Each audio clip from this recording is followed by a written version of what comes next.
A lot of people don't know I didn't have a club for 6 months. So I had a death in my family, so I kind of just left the face of the soccer world. You know, my agent at the time, Richard Moskin, kept calling me. Long story short, he ended up letting me go. So I was on my own. And at that time, I really didn't want to play soccer.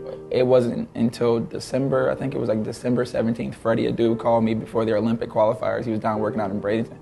And he's like, man, I don't know what's going on. I know you got a lot of stuff going on in your life right now. If you just want to get away, I'm down training in IMG. And I think it was like a blessing from the Lord. So I was like, you know what, man, you're right. I'm going to come down there. So I just went, packed up some stuff, went, I was out of shape, working out down there with the guys when I was down at IMG, and a couple MLS teams were down there.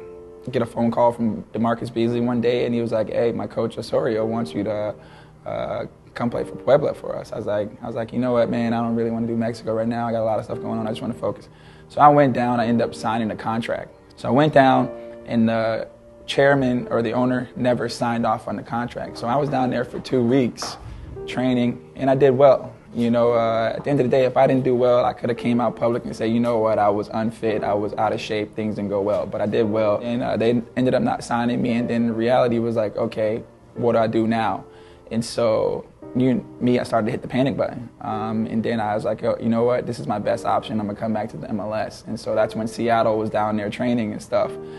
And they pulled me aside, Chris Henderson, because I worked with him in Kansas City, talked to me and say, hey, you should come out and train with, us. I was like, you know what, Chris, right now I can't, man. I got so much stuff. You see what's happening to me in the media right now. They're saying I'm out of shape. No one wants to take a chance on me. You know, right now I started second guessing my own ability.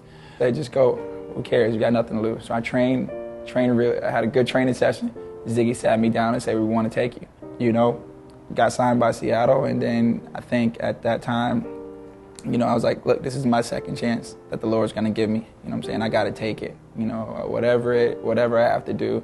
And I got back with my sports psychologist, and, you know, I really started doing all the extra stuff that I used to do when I had my good season before I went to Europe and Kansas City, and got all the positive people around me and stuff. And that's when I knew, I matured as a player, and through a difficult time that, you know, if you stay true to yourself and you believe in your own ability, that, you know, the sky's the limit.